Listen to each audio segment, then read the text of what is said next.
नमस्कार। देशकाल प्लस में आपका स्वागत है। मैं हूं मुकेश कुमार। दोस्तों, अमेरिकी राष्ट्रपति डोनाल्ड ट्रंप पर पिछले 2 साल में चौथी बार जानलेवा हमला हुआ है, या उनकी जान लेने की कोशिश हुई है, या यूं कहें कि कोई षड्यंत्र रचा गया था जिसके तहत उन्हें एलिमिनेट करना था और वो नहीं हुआ। सवाल उठता है कि जो देश पूरी दुनिया भर की सुरक्षा देने का दावा करता रहता है, बहुत सारे देशों की सुरक्षा का उसने ठेका ले रखा है, वो अपने ही राष्ट्रपति को सुरक्षित क्यों नहीं कर पाता?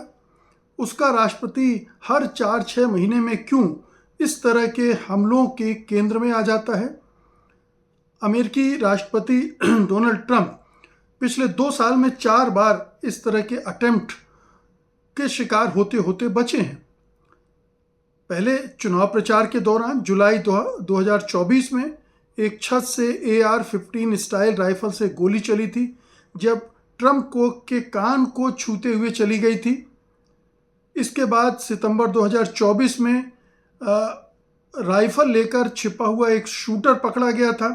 फिर 2026 के फरवरी में इसी साल मारे-लागो, जहां पर ट्रंप साहब का अपना घर भी है, हथियारबंद व्यक्ति को मार गिराया गया था। और अब ये घटना हो गई है जो कि एक बड़ी इवेंट मानी जाती है। वाशिंगटन में हर साल होती है, जो कॉरेस्पॉन्डेंट्स होते हैं उनकी एक बड़ा गैदरिंग होती है।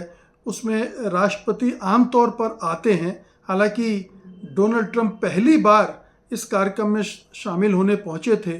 ना तो वो पिछले टर्म में गए थे और ना ही इस टर्म के पिछले साल वाले समारोह में गए थे। तो उन्होंने अपना रुख बदला है मीडिया के प्रति, या यूँ कह लें कि दिखाने के लिए वो इस कार्यक्रम में शामिल होने के लिए गए थे और वहाँ ये घटना घटी है।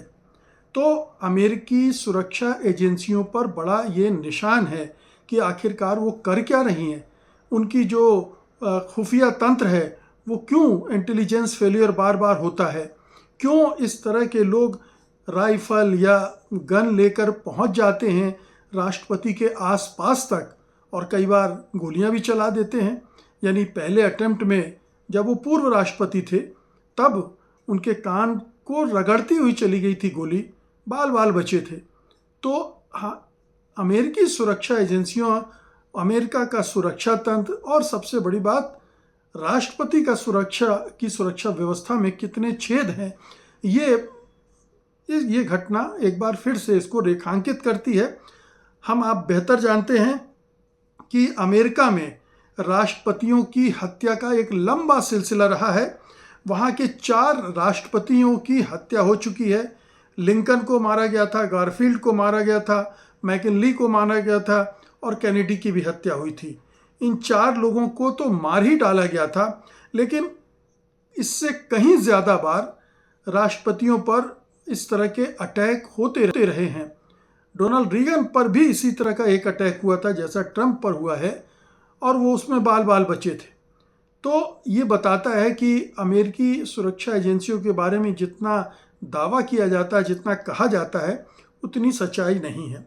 अब आते हैं कि ये जो सुरक्षा की नाकामी है वो तो अपनी जगह एक बड़ी वजह है ही कि वो फेल होती है, लेकिन और क्या कारण हो सकते हैं इस तरह के अटेम्प्ट के? इसके पीछे वास्तविक कारण क्या हो सकते हैं? डोनाल्ड ट्रंप साहब ने कहा कि ये तो पॉलिटिकल वायलेंस हर जगह होती रहती है। अब पॉलिटिकल वायलेंस अमेरिका में पहले भी होती रही है, लेकिन इन 2 सालों में ही इतने अटेम्प्ट क्यों हो रहे हैं?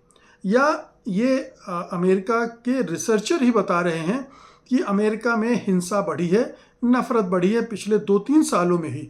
ऐसा क्यों है? ये भी इस वजह में जाएंगे तो आपको इन हमलों की एक वजह वहाँ भी मिलेगी।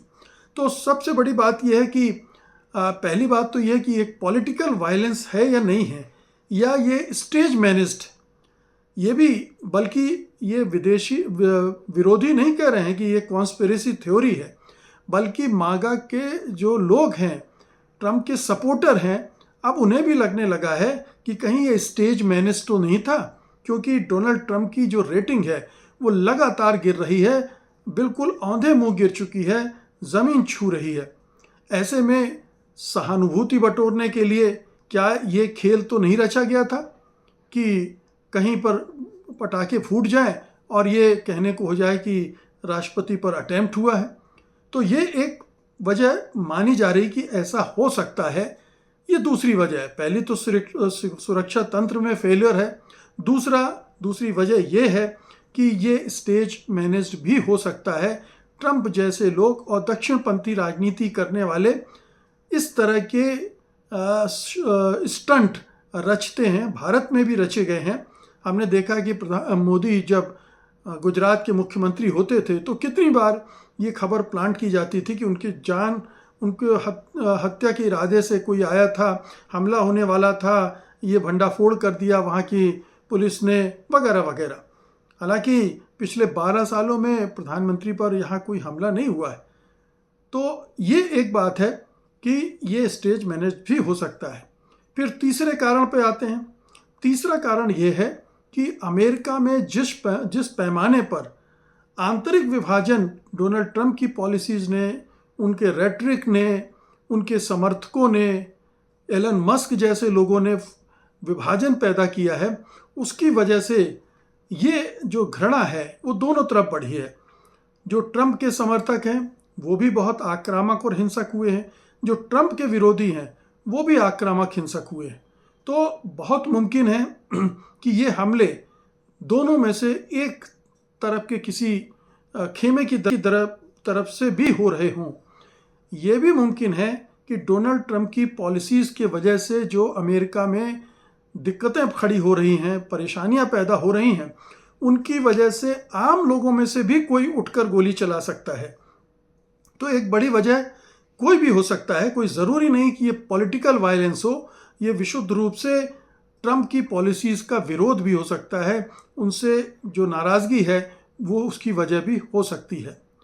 चौथी वजह यह है कि अमेरिका में जिस तरह से गन कल्चर है, जहाँ पर कोई भी हथियार रख सकता है, आसानी से उपलब्ध होते हैं, और ये संविधान का जो अमेंडमेंट 2 है वो उनको ये अधिकार देता है, जिसका लगातार विरोध होता रहा है।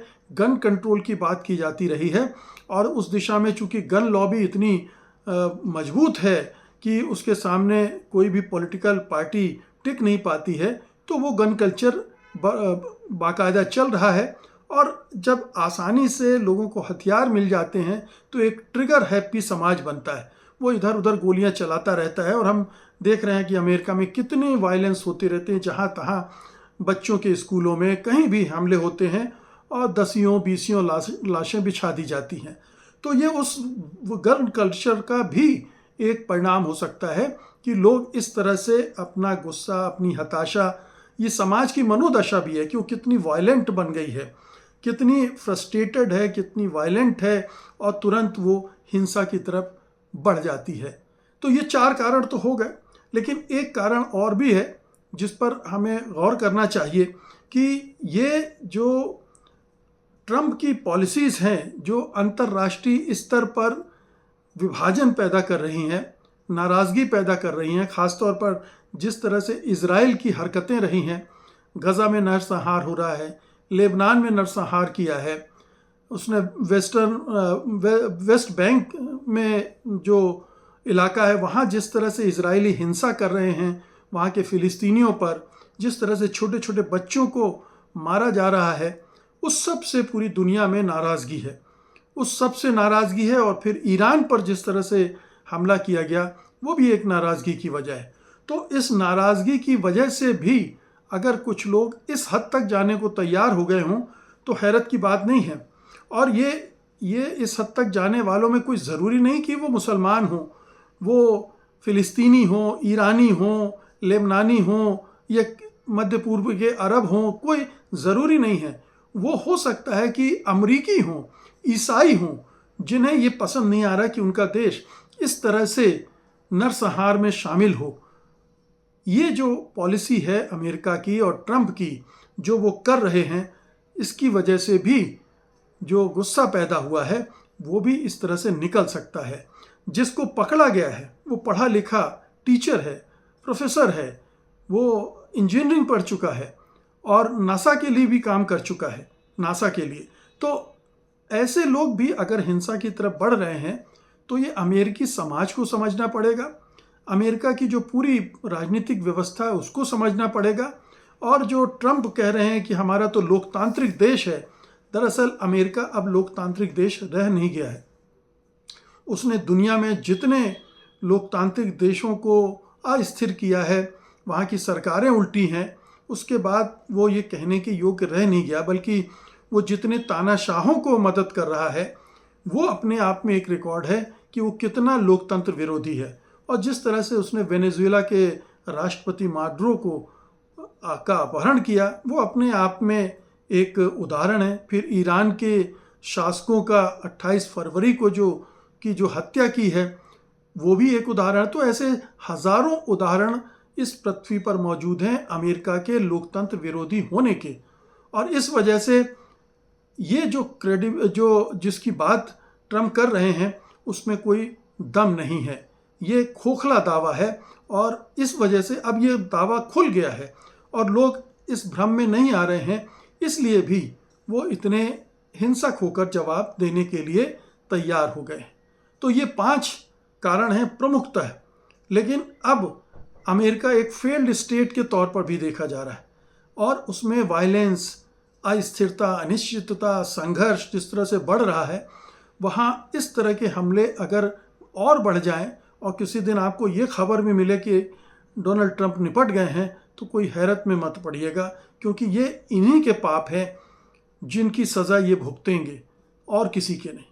बहुत बहुत शुक्रिया आपका, धन्यवाद, नमस्कार।